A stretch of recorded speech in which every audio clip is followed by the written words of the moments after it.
All right, everybody. Welcome, welcome, welcome. Glad to see you guys here this evening. I'll give you guys a few seconds to get on. It typically takes a little bit. And just hoping I think I did it correctly on Facebook. So I'm not 100% sure that we did it 100% correctly, but we will see if it works. Well, we can go try, see if it actually came up on Facebook.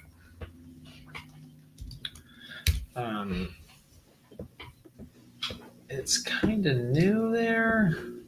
Would it be growing farmers? No, it's supposed to be on. Yeah, let's just make sure it's actually working. Oh, you can hit watch live video.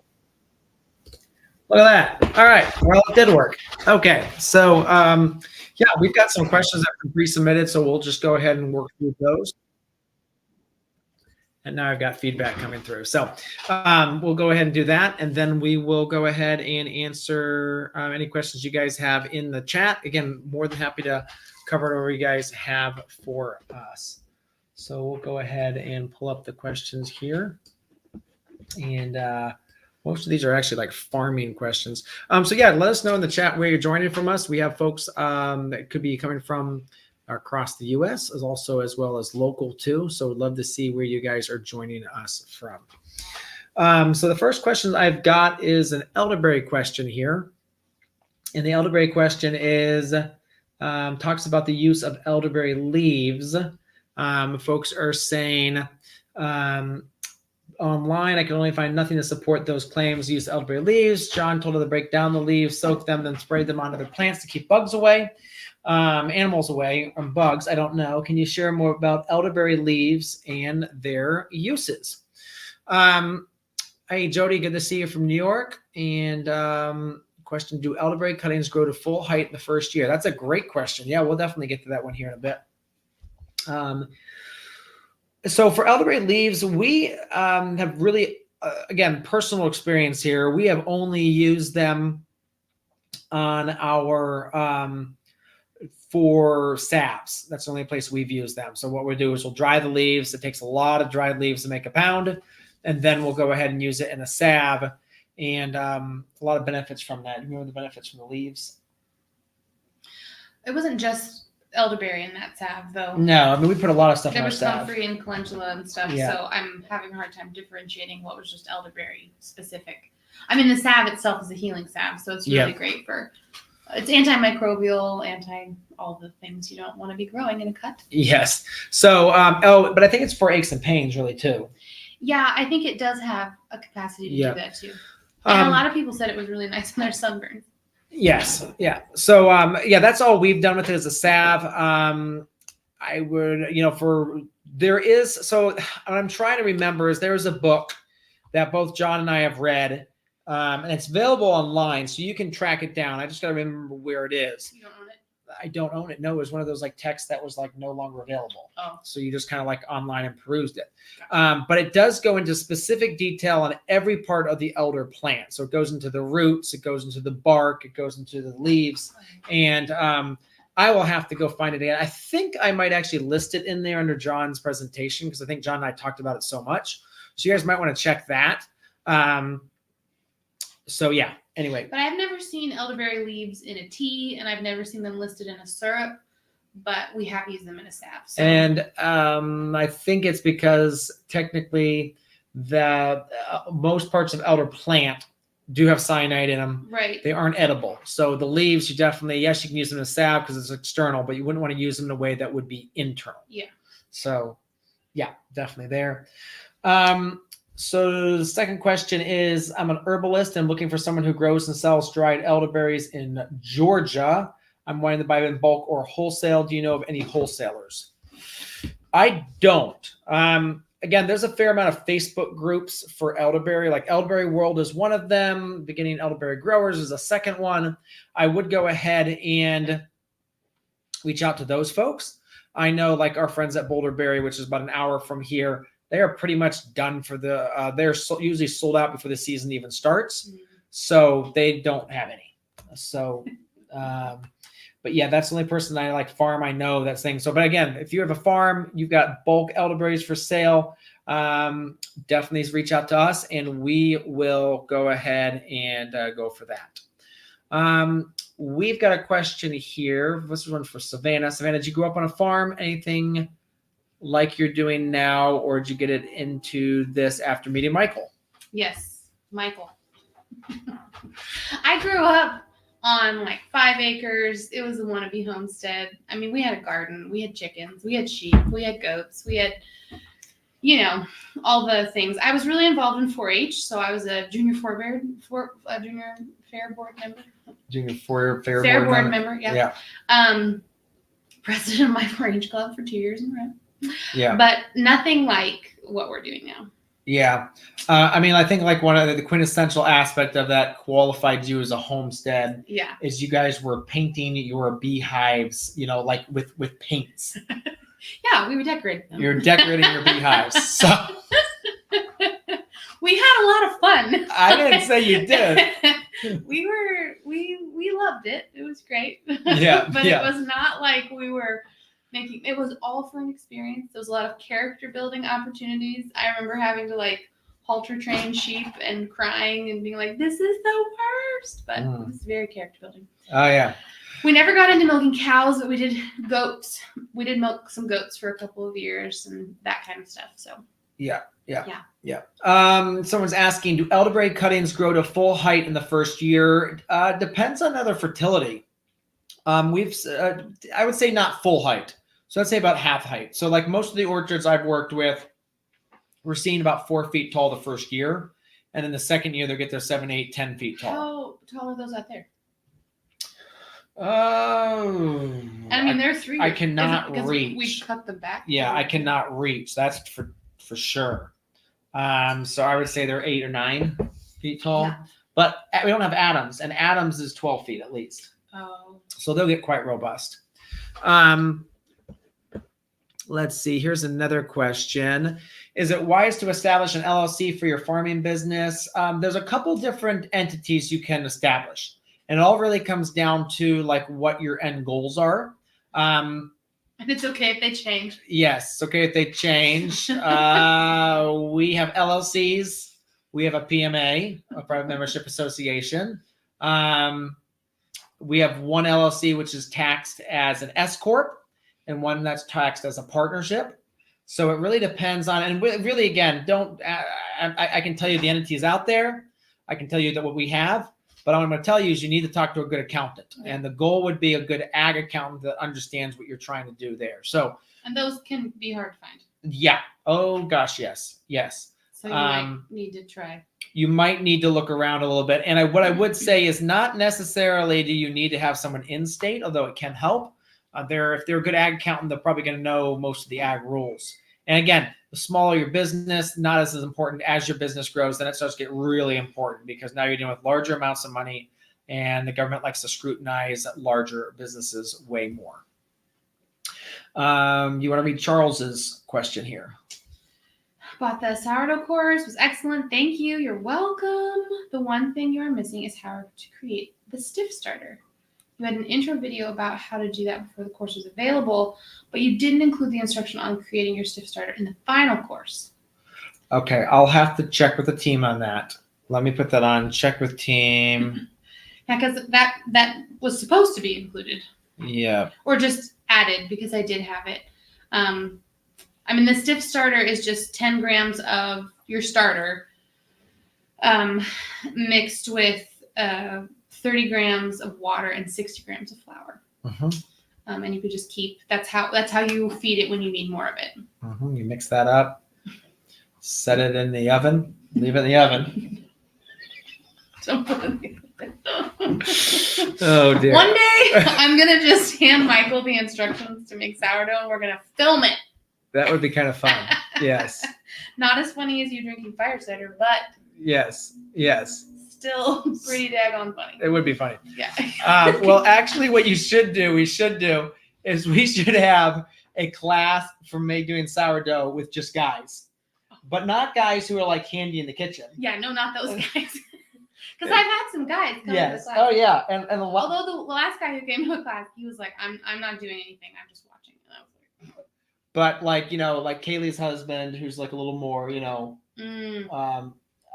like goes places, does things. Yeah. Not in the kitchen. Not in the kitchen. So anyway, yeah, so we should do that. Jody is asking, we are currently using Google Calendar. We are trying to keep up with all aspects of farming and for certifications. Use a special app for reminders and to-dos or anything else. Or Thanks. something else. Thanks. Jody, that's a great question. And really, it's going to come down to what works for you. What I can say is we do have Google Calendar, and we will set things for that. So like the first of every month, good example. First of every month, we clean all the air conditioner fins for all the cool bots. And so that's on the calendar for once a month. November 15th is on the calendar to drain all exterior water lines. So we use that for some of the aspects. We also use a tremendous amount of Google Docs and spreadsheets. So one of our team members is in charge of all the fertilization and stuff. He actually has a printed out calendar and a spreadsheet that he puts in every single spray that we do. And again, they're not necessarily sprays. We do a lot of foliar feeding with our Eden Blue Gold products. And so that's kind of how he keeps track of that.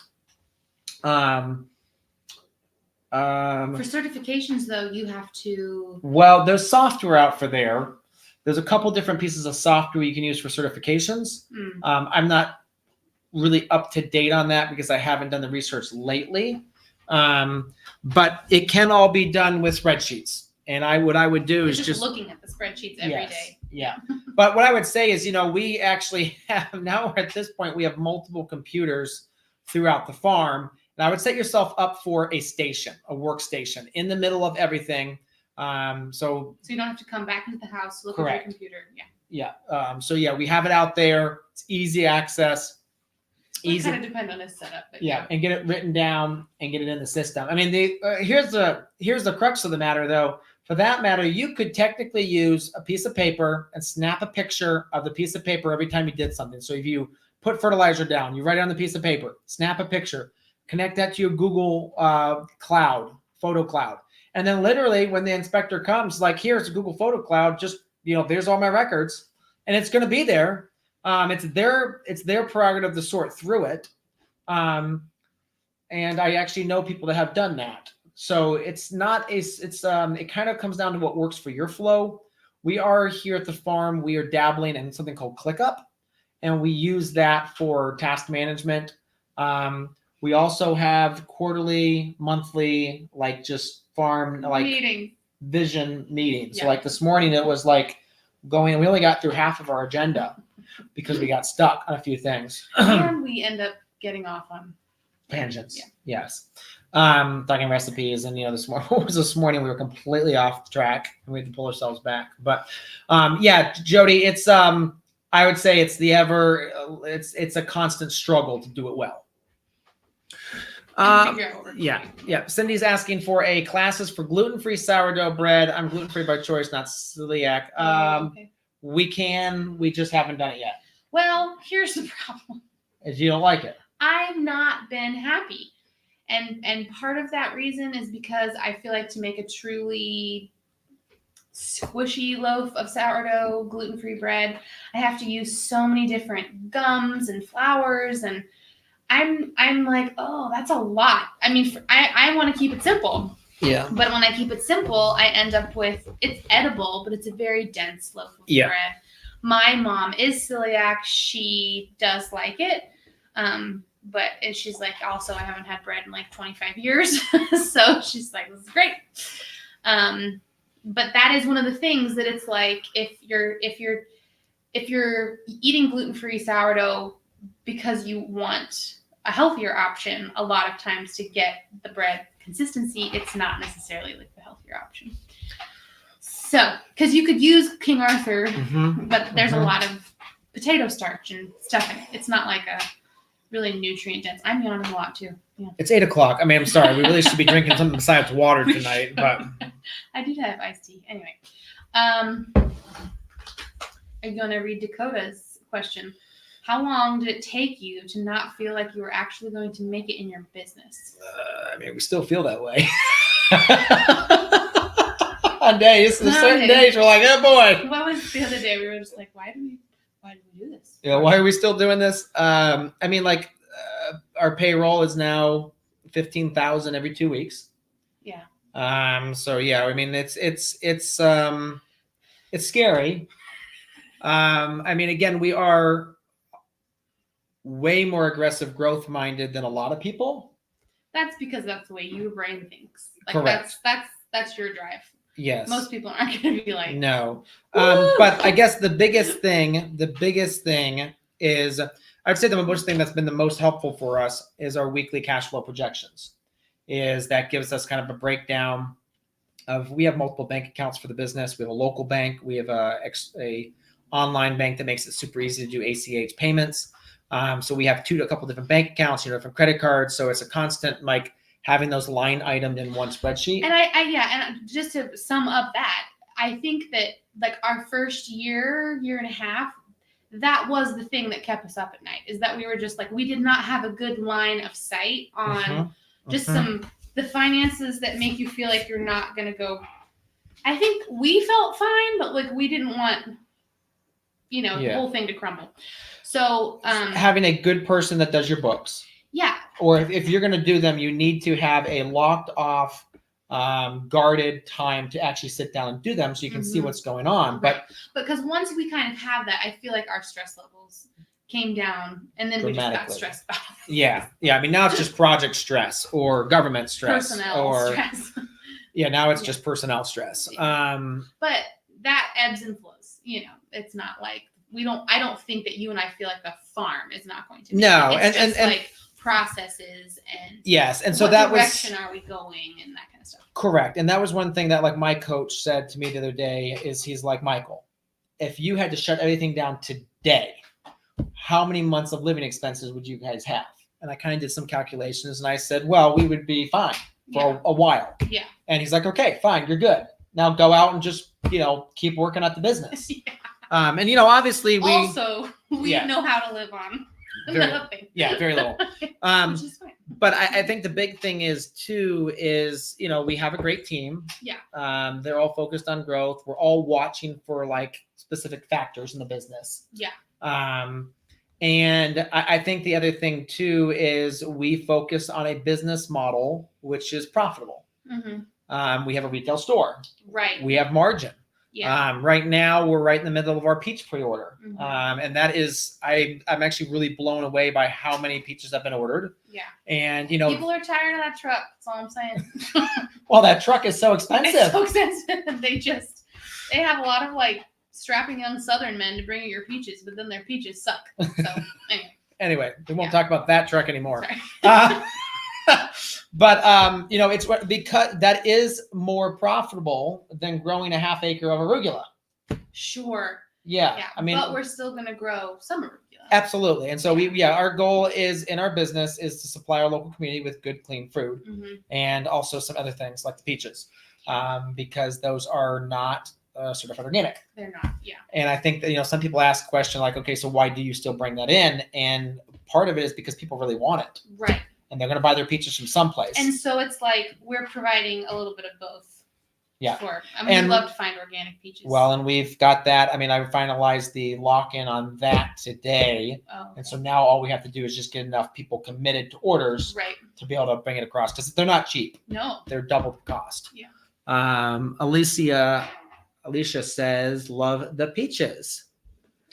Well, that's Alicia Weaver. Yes. One of our VIP customers. Yes. VIP customers. We won't tell me how many slushies. I'm just kidding. Craig and Carrie Nellis says, how do you get aphids out of your garden? Destroying our lettuce. We fertilize our soil with our cows and chickens. Yes. So actually right there, glad you said exactly what you said, because chicken manure is very high in nitrogen. And actually that can cause an overage of N in your plants and make them come a little bit wimpy, which causes the aphids to flourish. Because when there's lots of nitrogen, the cell walls are thin and there's not enough calcium and silica in there. And so basically it makes it easy for the aphids to penetrate the cell wall. And so basically it gives them almost the best conditions for growing. So all I would say is probably back off on the fertilizer a little bit. You can also use a couple things. Mostly for aphids, we use an insecticidal soap. You can That's just something you spray on. yeah, spray with a little pump sprayer. There's organic versions. Impede, I believe, is the version we use. Although we are way more about like the health of the plant, so we're actually pushing more things like iodine under the plants, and just trying to push the natural defenses of the plant instead of, again, we will do it sometimes. Although this spring we managed our entire greenhouse challenges with beneficial insects, so we spent a fair amount of money on, little wasps and ladybugs. And they did a really good job in the greenhouse. I mean, we had 1 or 2 like little hot spots, but other than that, I was very impressed with how clean our greenhouse stayed. So yeah, great question, Craig. So this question about sanitizing the bubbler. Yeah, so we take it apart periodically, not as often as we should, and do clean it out with Sanidate. Post-harvest areas we have now. I really should do a tour of that now that we're kind of a little better set up in there. We're still not completely set up in there because when the kitchen's done, everything is reshifting again. But we mop down, not mop down, but we have the, it's not the mop, but it's the thing that has the little rubber on the bottom. Squeegee thing? Squeegee. We squeegee everything down. We hose it down. It all goes into our center, basically trench drain. We do have an issue right now with millipedes. We have tens of thousands of millipedes right now. In our basement as well. They're in our basement? We have a lot of millipedes in the basement. Oh, well, maybe that's connected. But I will see if I can in pull like damp areas. Yes. Is what I'm saying. I'm going to see if I can pull up a picture of them. Yes. Oh, sick. I'm sorry. They're not that bad. I mean, so, okay, let's talk about millipedes. Millipedes are basically, they are scavengers. They clean up dead things. Yeah, so like those little beetles. Yeah, so all they're doing is they are going through if they're in a wash and pack, they're probably going through and cleaning stuff and going to the trench drain. So they're like a shrimp. Kind of a little bit here. But I think this is what we want to share here, just right there. So I don't know if you guys can see that, but there's a number of millipedes right there. And what they are is they're going for the water.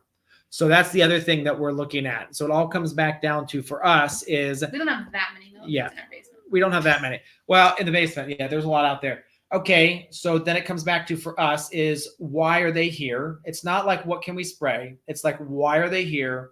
What and then like what's causing them? What's their natural habitat? How can we discourage that if we don't want them? Again, they're not really causing us any problems. It's just no one likes to see bugs around. So our goal is to move them along to someplace else. So last year was the compost pile, for instance. Yes, they would do much better over there.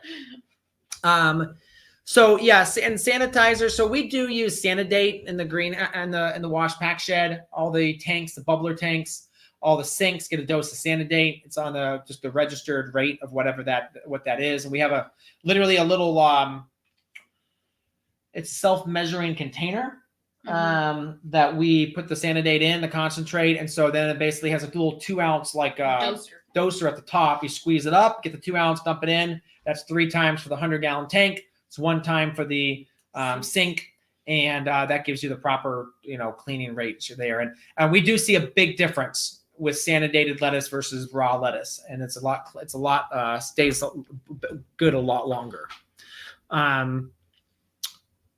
Oh, that's a good question. When using elderflowers for recipes, how much of the green do you have to remove to avoid toxicity? We do as much as possible. So the goal is start drying them down. You get them to about 80% dry, and then you want to raise the temp a little bit. So we go from about 90 degrees to about 120, usually about 2 hours, and the flowers will just pop off the ends. They'll basically just shear right off the end, and you have most of the green gotten rid of. And just toss the green out. I mean, it's not really like, it's typically it's not going to kill you. And it's minuscule, but it's minuscule. Yeah. Best. We just do our best on that.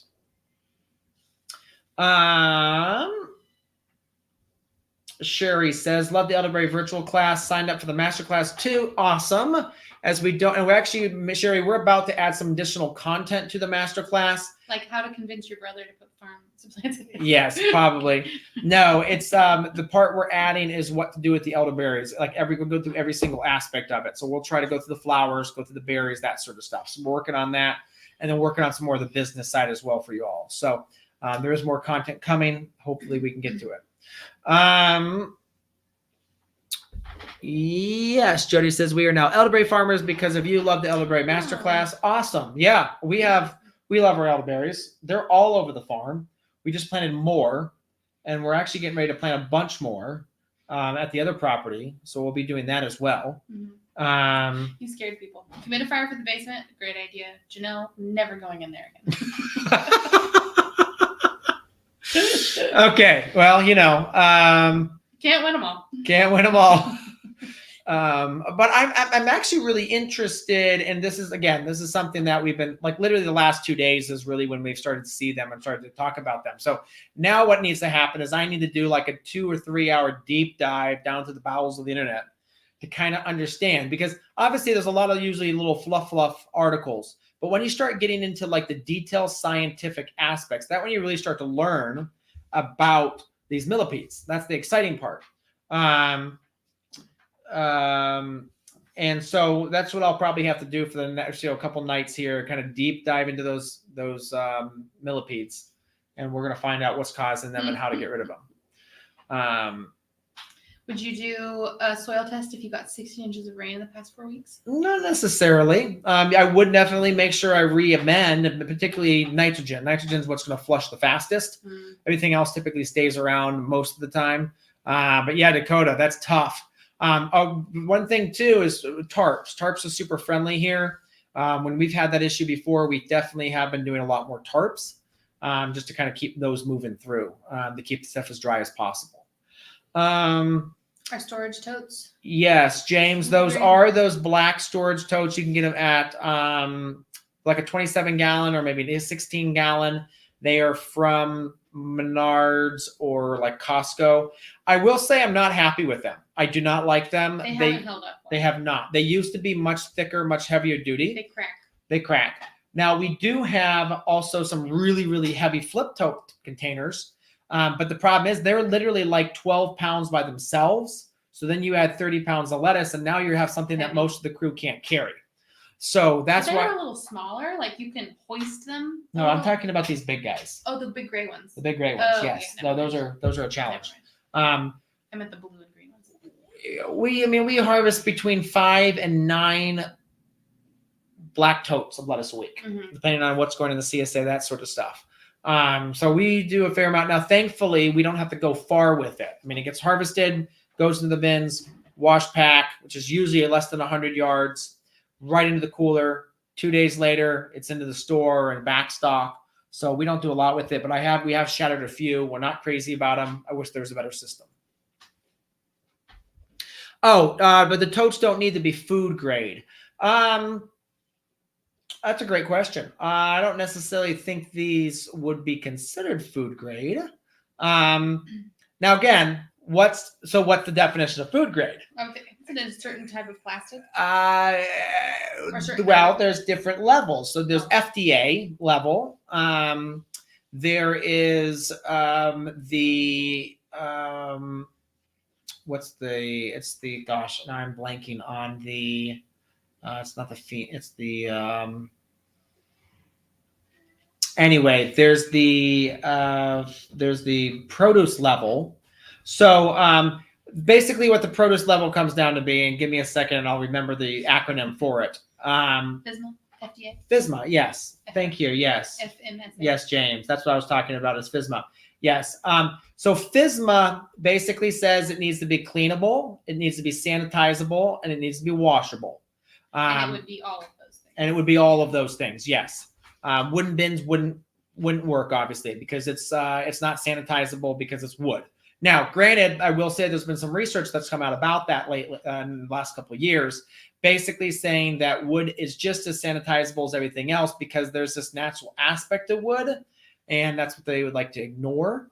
But there was that nun making cheese and that wooden thing, and they did the microscopes, and the stuff was cleaner out of the wood than it was out of the stainless steel vats. Correct. I loved that. Yes. Yeah. Again, it's just, I mean, there's a reason people have been doing certain things for millennium, and then we try to change it all and everyone gets sick and dies. So there's that. When you plant elderberry cuttings and they flower when 6 inches tall, do you pinch off the flowers? Well, absolutely, we do. Yes, you're absolutely right. They will do that. That's something that's triggered in them. So yeah, snip off those flowers and they will come back. Yeah, that's a good question. Do we need a humidifier in the basement? We do have a humidifier in the basement. I think we probably need 4 humidifiers in the basement. Nothing precious gets stored in the basement. Only wipeable things.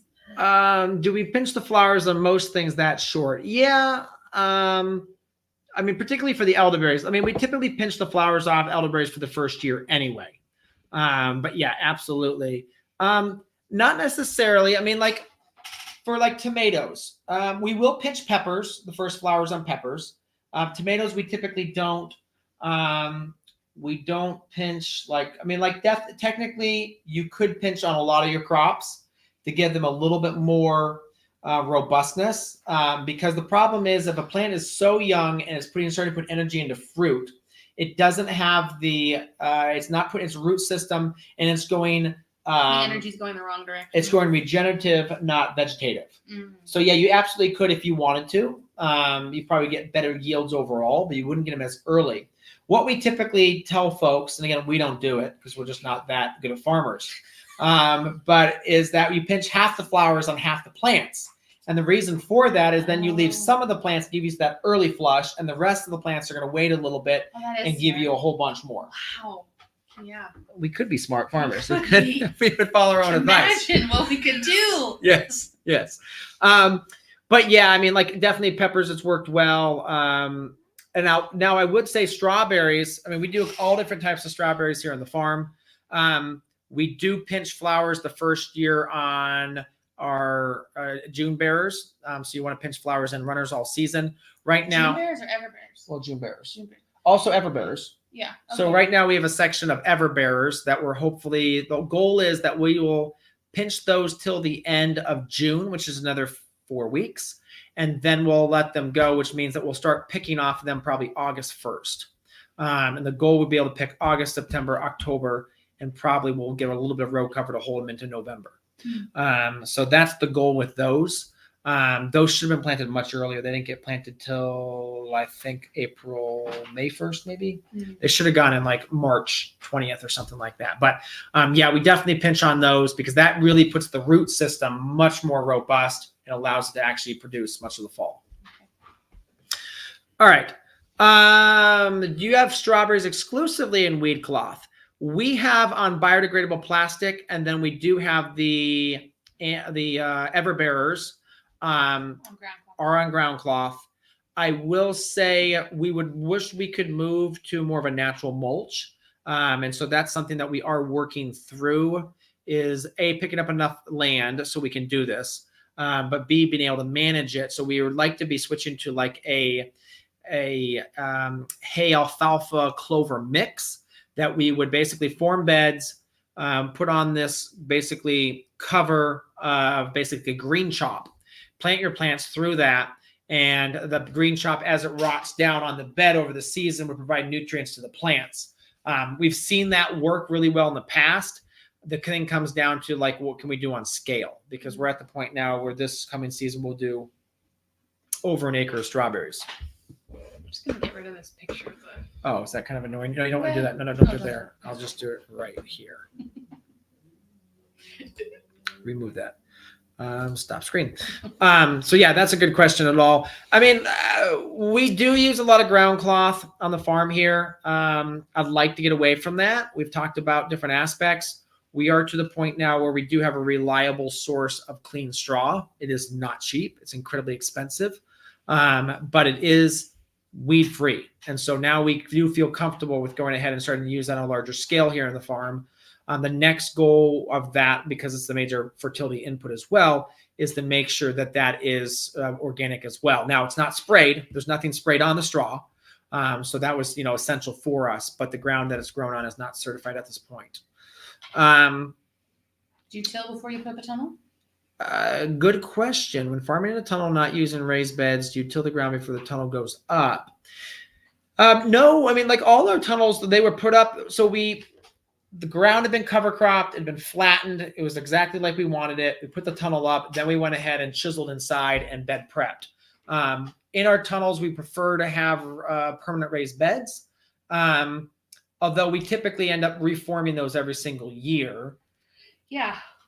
Like I'm looking at the strawberry house. That was Right. completely reformed. That's going to be a nightmare to flip because the strawberries are just so nuts in there now. Like good nuts? Well, they're just like everywhere. I mean, like some of those plants are like now this big because of all the runners and stuff. Yeah. You could till the ground. No, so here's the other thing too, is like we have a bunch of tunnels, and what we found is that you never want to put tunnels on completely flat ground. And then Ray Tyler's the one that kind of told me of this, and I didn't really listen. But like we have basically an area which is 4 different tunnels, and you really want to make sure between them is all kind of sunken so that the water coming off the tunnels goes into that, kind of hangs out, and that the beds in the tunnels are raised. So what we did after we learned this, we got basically tilled between the tunnels, went and got the bucket on the tractor and just started scooping out between all the tunnels the whole length, and then took that dirt and dumped it inside. So it raised the level of inside the tunnels and dropped outside, and that actually worked really, really well. So yeah, I mean, I think the most important part with those tunnels is get them raised so that the water can drain away, or do a French drain, which can be done as well very easily. Devin says, you guys do farm consults for startups? Limited, obviously. Join the Small Farm University. Yeah. So yeah, the Growing Farmers is the side of the business that's education. That's for educating farmers. And there we have a couple different programs. One is Small Farm University. So that's probably one of our best kind of programs there. It's a monthly membership. Yeah. And don't you do like hot seats with different people? Or yeah, we do a lot of stuff there too. Like on-farm consults, we will do on occasion. It really has to be a project that I can get excited about, and it has to fit into our schedule because again, we've got 2 businesses, do we need to list 3 kids. I'm on city council. I've got a lot going on. Sherry says picked well over 100 pounds total of your strawberries. I think you're out like 3 or 4 times. Sherry was? Yeah. 3 or 4 times. Yeah. Well, I'm glad you got those this week. They were very disappointed with the berries out there. Treasure hunt. I mean, but somebody came and got a lot of beautiful berries today. So you really just had to like chill out, dedicate yourself to going through each plant. Yeah. She had beautiful berries. She did. Mm-hmm. I mean, there are berries out there. It's just one of those things you've really got to do your due diligence. You're not going to get a flush in 15 minutes like sometimes when you're out picking. Yeah. That's good. But yeah, next year we are doubling our strawberries just because we literally just don't have enough. Like terrifying. Yes. And we bought a freeze dryer. So we're really super excited about being able to process a lot of strawberries as well. Be so crucial. Yeah. So we're super excited. Like a strawberry granola with freeze-dried strawberries in it. Yes. I think that's going to be really good. We just got to finish the kitchen. Yes. Jody, will we need a commercial kitchen and or a special license to process and freeze the elderberries? Depends on what you're trying to do with them. So we've avoided all of that licensing, but yes, strawberry slushies for everybody. Actually, no, forever. Just I'm not trying to create scarcity here. No, but let's be honest. Savannah did not get many strawberries put in the freezer. So there will be an end to the strawberry slushies. Yes, there will be. Now our goal is that we will then continue with blackberry slushies and peach slushies. And not the same. No, I mean that strawberry slushie is really a life-changing experience. It's an elixir. So back to Jody's question though. Yeah, so like we've avoided having to go certified with our kitchen because we're a private membership association. So actually our kitchen that we're finishing, it will not be certified from the start. We would like to have certified eventually, but it will be just a private kitchen to start off with. So if you do go the PMA route, it's it's definitely something you want to consider. There are a lot of caveats and thoughts to think about before you go down that route. But they are a legitimate thing. Yes, they're a legitimate thing. My biggest thing would be, if you can find a local certified kitchen to rent or to borrow or to beg, that is a way better way to go about it, just because that makes it a lot easier for a lot of what you're doing. Simplifies your life. But we like to not simplify our life. So no, we play on the edge. So will you need a commercial kitchen? I mean, most likely they will. Now, granted, it depends on what scale, who you're selling to. If you're selling to friends and family, you probably can get away with it. Yeah. I would say there's a lot of getting away with it in very small farming communities. When you start to get a little bit larger, you get a much bigger target on your back. Yeah. James is asking for food storage. We have a glass 3-door drink fridge from a convenience store. Awesome. We need to store leafy greens, roots, and soon tomatoes, peppers. Do you think we're in trouble storage-wise to the different temperature needed? Yes, James. So tomatoes, peppers you can store in there. They don't love it, but they'll be okay. Your tomatoes is where you want to be at 50 to 60 degrees on those. So pretty much everything else shall be fine. I will say that you will outgrow that 3-door fridge within a matter of months. We did. We outgrew ours really quick. So get on Facebook Marketplace. Yes. Look for. Yeah. Basically a box. All you're looking for is a box, a cooler box, and then you can just chop a hole in the side and put in a CoolBot air conditioner, and that will serve you. I mean, we have now 3 different CoolBots storage spaces on the farm. And we have a walk-in freezer. I mean, it's literally the tiniest walk-in freezer you've ever seen, but it is a walk-in freezer for some of our things. But we're about to the point of actually building. It felt so spacious when you put it up. I was like, that's huge. And it filled up within a matter of days. But we're about ready to get ready and do a 20 by 22 walk-in cooler that will pretty much double our capacity and allow us to then store, I mean, the thing is right now is we could go through up to a ton of potatoes a month here at the farm. And people love our potato. Well, they love the potatoes that we get. And our potatoes are superior though. Well, yes. The varieties comes down to the varieties, what we grow. But we figured out that we would go through a ton a month. And so we need about 12 to 14 tons a year. And finding farmers that have that kind of storage is the challenge. So that's why we need the storage so that farmers could sell them to us, dirty right out of the field. We put them in our thing, and then we can wash them every single week and go into the store, go into the distribution to CSA and others. Yeah. All right. I think that is those questions. Let's get back to, we did some pre-submitted questions here.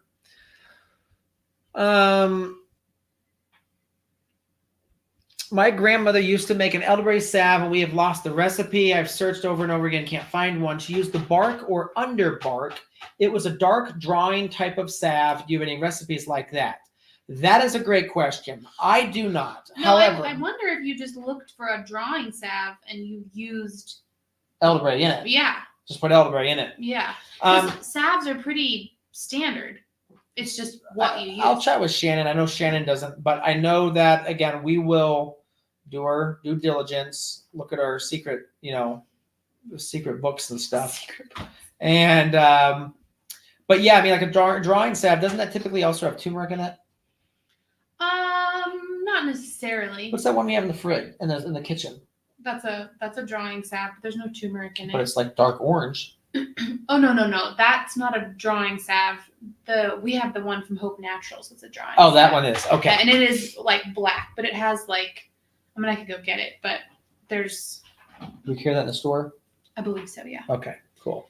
Yeah, I mean, we here at the farm do a lot of herbs, do our own tinctures and salves and that sort of stuff, but we also work with Natural Hope Herbals out of Pennsylvania. We really like their products. They're a really clean company. They actually have their own farm, so they produce some of their products on their own farm. So again, that's kind of put us a little bit of a pause on going, all out and creating our own, because we just don't need to. You can only do so much. Yeah. Yeah. Yeah.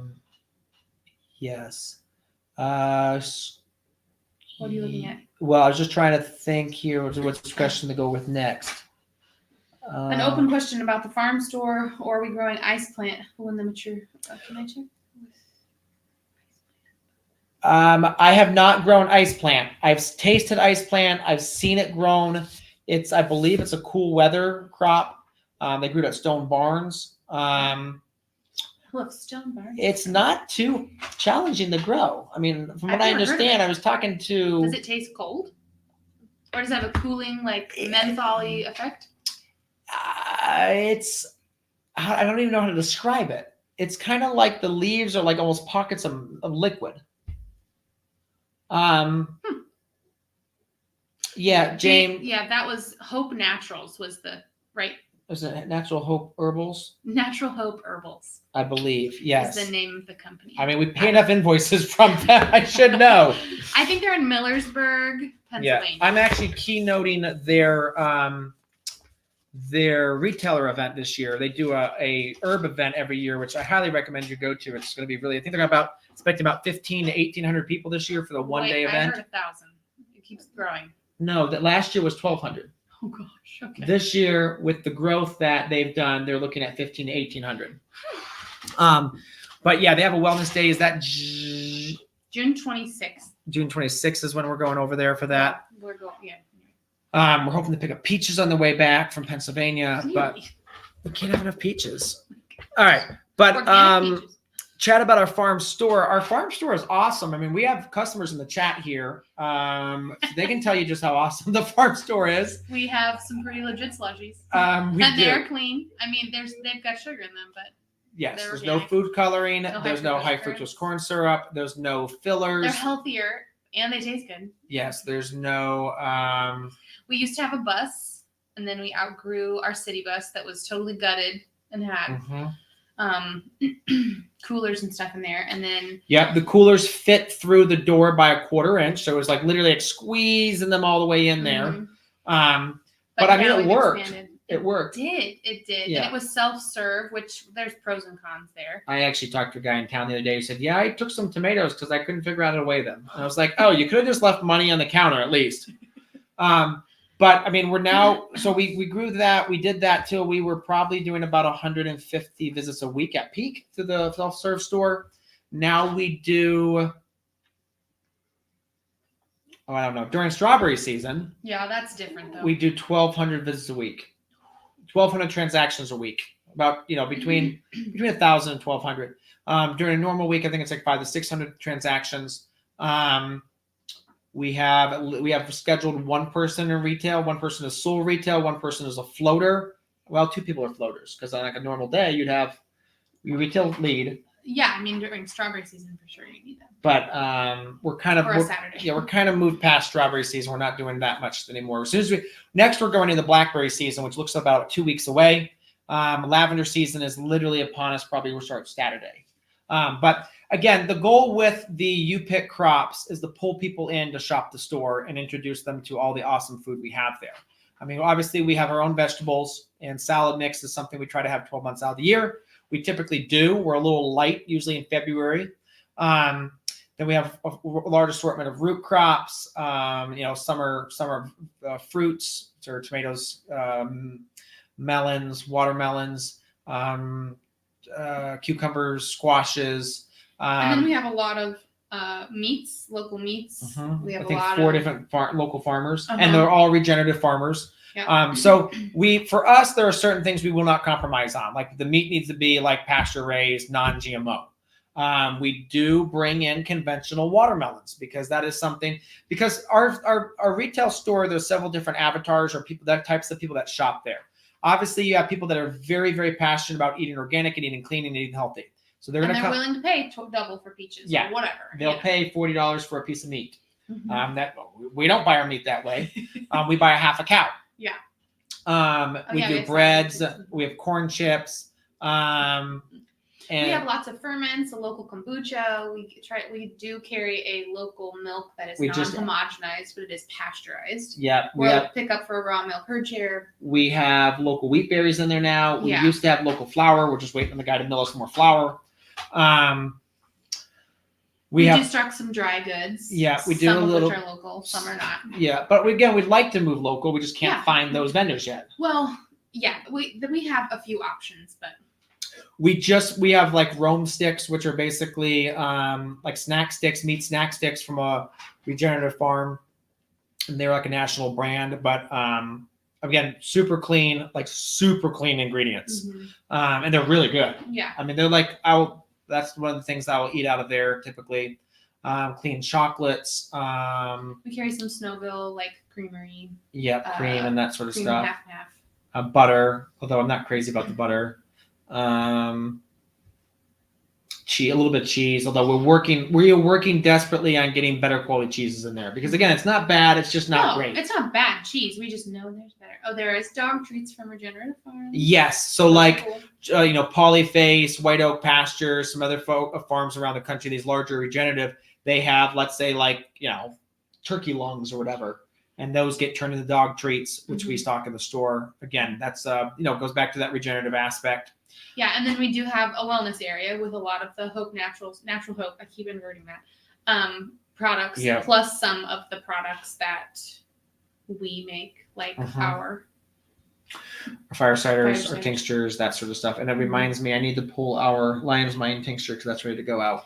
And then we also make some other things, like some dressings. This time of year, we'll have like garlic skate pesto, which is very good. Actually, they made a whole round of regular pesto, which I don't know why they didn't put on the Facebook page, because people would have eaten that up. Yeah. But yeah, I mean, you're right.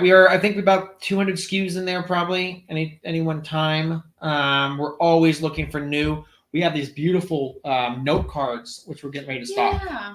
A local, she's a CSA member, isn't she? They're like on linen textured paper, and she like hand paints. They're really super cute. Or watercolors, some illustrations. They're really good, sweet. Yeah, so we have little temporary tattoos that are made with non-toxic, And we got merch. So we've got like our little mugs. We've got T-shirts. We've got, we don't have hats yet. We're working on that. Well, yeah, I wanted some pretty expensive hats. I don't know how they got so expensive. Good Lord. That's why I shouldn't be in charge of things. Somebody will be signing up for the Small Farm University tonight or tomorrow. Jody.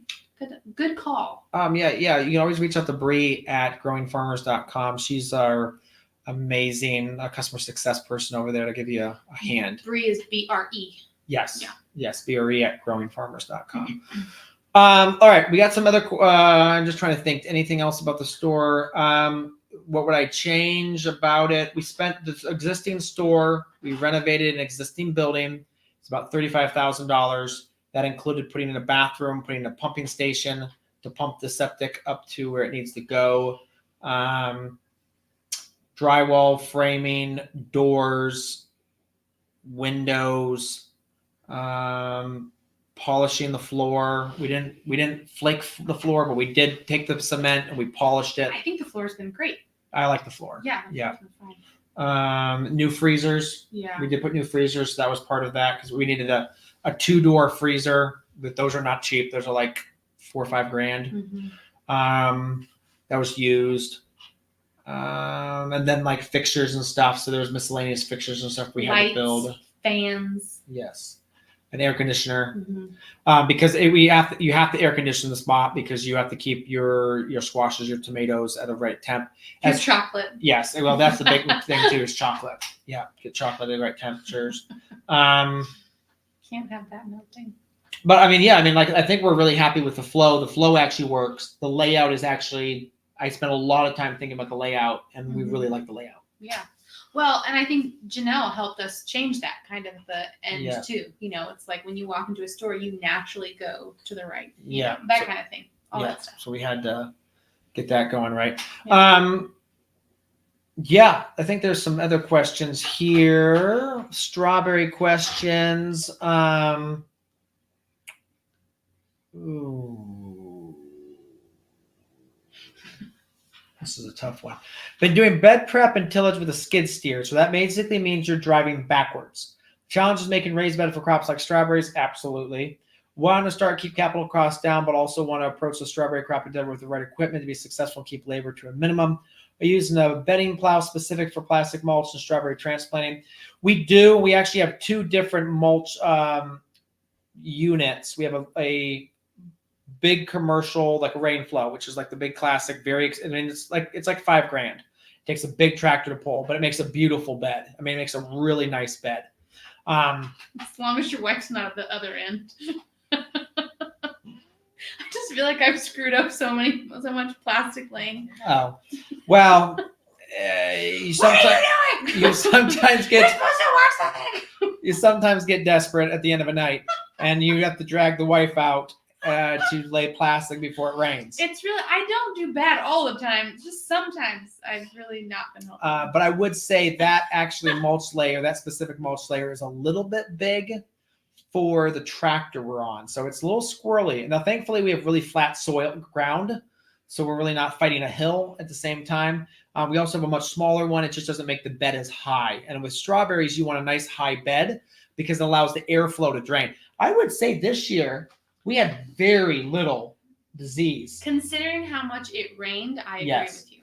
Now, again, we were very, very on top of our disease spray. Oh, okay. Which is, it's all the beneficial stuff. Mm-hmm. But I will say, I mean, like, we didn't see hardly any, which was blew me away because it really wanted to be bad. So what I would say with that too is that you can always use a BCS with a rotary plow to make your strawberry beds. That will help you really push them up, and then just use landscape fabric to make the bed top. I mean, I've definitely seen people do up to like 4,000 or 5,000 plants that way, which is a lot of plants. I mean, you can get a lot out of that. Yeah. So yeah, definitely. A skid steer, it can do it, but for strawberries, you'll want to try to get those beds up a little. Absolutely. The reason for planting every year versus planting them once. Yeah. So the great question is, why do you plant new strawberries every year versus planting them once and they come back every single year? What varieties of berries do we have? So we do a lot of Chandler. We do a couple of the varieties. This year we did Fronteras. Fronteras is a beautiful looking berry. The flavor is just not quite there. Is that the one that looks like an actual gem? Like a gem-shaped berry? Yes. Okay. Yeah. I mean, they were perfect. I mean, people were going out filling a basket in 2 minutes and coming back. But then they ate them and they were like, no, these aren't as good as they could be. And I was like, yeah, sorry. So that was this field? Well, part of this field. Oh, okay. That's not what I'm talking about. Those ones that are like, they look like the Ruby Junes, but they're not. That would probably be Galetta. Galetta, because those tasted really good. Yes, Galetta is very, very tasty, Yeah. as well as we also do some Valley Sunset, which is also very good flavor, although those did not yield too well this year. Which ones were like the massive ones? Those were Cabot. Cabot. I don't know if I'll do those again. The flavor was sad in the beginning, but then it really sweetened up. It did sweeten up and also heated up. So yeah. But they were fun for people to find. Like because they were so big. Yeah, they were as big as a kid's hand, and they would just be like, oh my gosh. Like it was. Yeah. Or they'd have crazy things like popping off the sides of them. Yeah. So, I mean, we're, this year we are adding a few more varieties. This is like right now is when we're doing all our ordering for them this year because we also produce plants that we ship across the nation to folks. But she's wanting to know why we do that. And it's because they are. Okay, so good question on that. So again, we're organic, and if you because we don't have basically the arsenal of, wonderfully nasty sprays that others, herbicides that others use, we have to manage all weeds mechanically or just hand. And so what did I do all spring? Yes, weed strawberries. Yes, hours and hours of weeding strawberries. I might not be able to lay plastic, but I can weed strawberries. Yeah, you're quite good at that. And cover them up when it gets cold. Yes. So with the annual bed strawberry system is you plant in the fall, you harvest in the spring, and then the plants are out of there. So they're only in the ground for 9 months or less. And the nice thing about that is it gives us another crop. So we can fit another crop on the back side of those strawberries. Now that we've rented another farm and we're trying to get even another farm, the goal would be that we don't need to be so tight on rotation that we might be able to leave them a second year in the ground. So we maybe. But they do produce less the second year. They do produce less the second year. And then you open yourself up for more disease and weeds and stuff. Yeah. Yes, because disease will move in again because we're organic. We just don't spray for that. So we're starting with fresh plant material. You plant them in the fall. You harvest in the spring. They're also earlier, so they're about 10 days earlier in the spring, which is also a lot earlier this year. That was just everywhere. Oh, okay. Everyone was earlier this year. Gotcha. Yeah, incredibly early. Yeah, this year was May 8th. we started. Is that when we opened up U-Pick? Yes. The Wednesday before Mother's Day. Yeah, so it was an early season. It was a fast season. There were so many berries. There was basically a couple of days we weren't able to pick everything that was out there, and so we saw that go a little bit past. But which happens regardless. I mean, yeah. there's always that moment. Yeah, the berries were smaller this year too, which was kind of we didn't know that was going to happen. Anyway, so every year we learn something new. We try to figure something else out. We'll be adding some new varieties, changing up how we grow yet again, and again adding a lot more berries. Creek's Bed Pharmacy was saying this is our earliest season in Wisconsin for strawberries. Okay. Yeah, it was a very interesting season. I mean, there's still berries out there. Mm-hmm. Not a tremendous amount of berries out there. You just have to look. We are seeing more flowers too. So we are trying to push for another round of blooms. So we'll see if we can get that to go. Are there more questions over here? No, I think we're good on questions here. Okay. Looks like we've gotten all of them. I just went over on this one. Oh, this guy over here? That was it. Okay. Yeah, I think that's everything, guys. Okay. Yeah, so but back to the point of like the varieties, I think this year we're offering like 6 varieties that we custom grow, because we do custom grow for growers actually all across the U.S. This year we'll be shipping plants to New York, which is kind of, because I came from New York. I was shipping thousands of plants back up there. We sent getting some maple syrup down. Yes. I think that's a good trade. Yes, we sent some to Missouri this year, a lot in Missouri. Luke's, all his came from us. Yeah. And his season did phenomenally. Oh, I mean, it was beautiful. His field was beautiful. Awesome. Sent them to John Moody. John Moody grew our plants this year. Any actually, I was at Polyface and I was talking to Missy and she's like, we don't have strawberries, blah, blah, blah, blah. I miss it. And I was like, okay, Missy, if I sent you plants, because again, we ship nationwide, we can do this. I said, would you have the space ready for them? She says, yes, I will make sure there's a whole bed open for them. So she'll be getting some plants from us this year. That's fun. Dakota Star Ranch says they have our strawberries in Oklahoma. Oh, that's awesome. Fun. How did you decide to hire the first employee? The second we said we're starting a farm. Yes. And that was just because Michael was also running. Yeah. So, I mean, this was our second farm, and we now have 20 years in the industry. So, we kind of, and all the gray hairs to prove. Yeah. Well, and I'm not saying we knew what we were doing. No. But we had principles of what we wanted, and we knew to get to where we needed to go, we needed people. Yeah. So this farm was very different than our first farm. Our first farm, it was 18 months of bootstrapping. Yeah. And the only reason we hired people is we couldn't get crops out of the ground in the fall in time. So it's basically like, we just need hands to pull carrots out of the frosty ground, snap the tops, and put them in bags. And so that was the first deal we hired. Then the next spring, I think we had some young high school kids that literally came and worked like maybe 4-hour shifts, like 3 mornings a week or something. Mm-hmm. So we slowly went, that was our first business. This one, we hired, an actually employee that came with, unemployment and all those fun things at the same time. But it really comes back to what your expectations are at the business, kind of where you want to go with that. I always say contract out as much as you can before you start hiring people. So first, contract out your bookkeeping. Contract out your trucking, contract out your, the building, the driving, the electrical, the plumbing. I mean, we sometimes do that in-house now that we've kind of gotten to the point where we do have an in-house like department that does that. But those are the kinds of things. Even though you could have done all of those things. And I'm good at it. Yeah. Yeah. I mean, I can do our own wire, all that stuff. Right. I mean, I still do welding because a lot of the stuff I'm doing is pretty easy fixes. Yeah. Although we do have a really good welding shop across the street. But yeah, do as much as you can that you get off your plate. So you're just focusing on the growing, on the farming. And marketing. And then you realize that you still can't get anything done.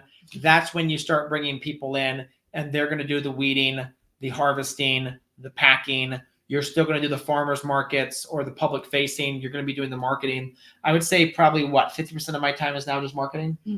Yeah. And the other time, like today, I was literally out for probably an hour.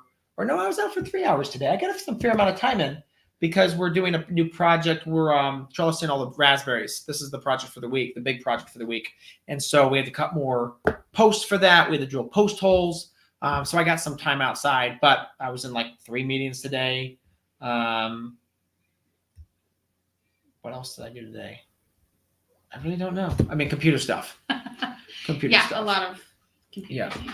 But I mean, finding the right person, never be desperate and just hire someone, because that's when you make mistakes. And we have made, with this business, we fired way more people than we did in our last business. But you've also been hiring for bigger positions with more expectations, where in your first business, it was a lot of like part-time. Well, so I mean, this business in 3 years has grown bigger than the business back in New York did in a decade. Right. Over a decade. Right. So we've also brought a lot more people through the door. Right. That's what I'm saying. Yeah. It's just a lot. It's just a very different business. Yeah. The raspberries will be ready. Hopefully September 15th or so. Yeah. And we just grew them the first time last year, and I picked them all mostly. Yes. I mean, they're good. They were delicious. Do not listen to this. They were so good. I don't know what he's talking about. Okay. Well, we'll see how they are this year. I am really excited about the blackberries. That's what I'm like. My fingers are crossed. I'm excited about the blackberries. Caleb and I have been babying the blackberries. You guys have been singing to them every morning on your walk.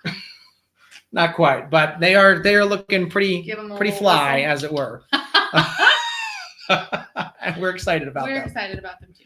Yes. Any plans to make your own compost to sell? Probably not. Yeah. I mean, not saying we won't. Obviously, maybe that's part of the 10-year plan. Good compost is very hard to find. If we could pick up another 6 to 10 acres of farmland, then we would probably do that. And we'd want to own it, because the farm on Central here, which is the 8 acres here, we do not have the space for it. We barely have enough space to stockpile compost. The other farm we rent is someone else's, and I don't feel really right of turning that into a compost pad to make compost. So we'd probably want to get like our own second piece of property. And then the goal would be is that most of the production on the farm, which would be probably, intensive perennial cover crop, would be chopped and basically turned into compost. So we would have control over 90% of what went into that. We'd probably still bring in some outside leaves and stuff, but we'd be very picky about that. But that is expensive, because the amount of infrastructure that goes into that. You either need like a pretty large scale skid steer, or a mini track hoe, or even a compost turner to kind of like do all of that. So it's really its own business. Making good compost is an art. It's not a science. It's absolutely an art. There's very few people that actually make good compost. And so, I think some of the best compost is still, Carl Hammer at Vermont Compost Company. Absolutely. I mean, that guy literally has forgotten more about compost than I'll ever know. Right now, we use a company out of, I think, Wisconsin, Morgan Composting. Dairy Dew is the name of the product. And then we use their Seed Starter 101. And that's good. I will say, though, this year we felt that it was lacking a little of nutrients. We had to kind of supplement a little bit more, which we typically don't have to do. Compost is, not that I'm saying I won't. I would love to be able to grow make better compost. We produce a lot of leaf mold on the farm, so we bring in a lot of leaves, turn those a couple times, spread those on the farm, but that's very different than good, true compost. I will say, though, kind of if you go back to what we do have on the farm, is we do have, typically the compost we sell is a 2-year-old. So it's not cheap, but it's much better than the stuff that's out there. So we bring in compost that's pretty rough. It's a 1-year compost. It's pretty rough, pretty woody. We will treat it with prebiotics, with some of our powders, and then we just basically stockpile it. So we will go ahead and start hauling it now. Like, we'll tell the company to go ahead and bring 1,000 yards or 1,500 yards. And that 1,500 yards will shrink to 1,000 yards by the time next spring happens. So a lot of people say, well, why is yours more expensive? Well, it's way more concentrated. There's way less wood in it. And then we also carry a peat moss product. But that's something we're definitely looking at working on and kind of getting a better job with, because it's still not quite where I want it. Did you want to answer the questions about benefits to your employees? Rough pay per hour? Rough pay. We have a range. So if we bring in on brand new first job ever kid who's never worked a day in their life, we will start at minimum wage. Now we will go up fast. So we have some of our kids, some of our still in school are making mid-teens. And then our high pay is in the 20s. And then benefits. We do not have health benefits. Other than access to really good. Yes, we give you really good food. We do have some of the different benefits are like we do have a free second shelf where there's a lot there. Mm-hmm. There's a lot of food they could get there. We do offer access to a fair amount of different education resources for our team. We offer access to equipment. So if they want to use certain equipment, as long as they are trained on that equipment, we will let them use it. Because a lot of them have their own gardens, a lot of them have their own stuff. So they do get a discount in our retail store, and they do get to purchase some things at cost. So it depends on what we're bringing in, kind of what our expenses are in relationship to it. So for like our syrup pre-order, they're getting it at cost of basically what the cost is when it hits our door between like the product and the shipping. That's their cost. Some of the other stuff, it's not quite as much because we have more labor that goes into that. But I mean, like we wouldn't operate without our team. I know we do pay more than other surrounding farms. I definitely know some of those other pay scales. And our goal is to pay our team, raise their wage as fast as we can, while still being able to, run a profitable business. So, yeah. But I think that is something that's definitely under talked about in the farming world is the workers that work there. And we do try our hardest to hire locally. I mean, that we do right now have a completely local team, and we'd like to keep it that way. Although, depending on, kind of labor is challenging. And so we always keep looking at, bringing in H2A or contract labor just to kind of like, some of these like during strawberry season and that sort of thing. So that is always a challenge. All right, folks. Well, we have gone for over an hour. I think we've answered all your questions. Appreciate you all hanging out with us. This was fun. If you'd like to do this again, just, leave a 5-star review. We are a great duo. I make him funnier. That is true. Yes. Yes. So yeah, we'd like to do more of these, get in touch with you all. But we appreciate you hanging out with us, and come visit us at the farm. We have a 24/7 open door policy. On Sundays, that is when we get grumpy. If you drive slowly by my windows, I will glare back at you. Yes. But yes, we do have open doors. So come visit us. I mean, obviously, I would say it's better during open hours just because there's more to do and see, because you can actually like go into the store. We will question you if you come during close times. Hey, yes. What you doing? Yeah. Yes. Yeah. No, we are not open now. We are not open. So no, we close at 7, but we'll open tomorrow at 10. Yeah. So, all right, folks. Well, we're going to wrap it up. Thanks so much for hanging out with us, and you all have a great night.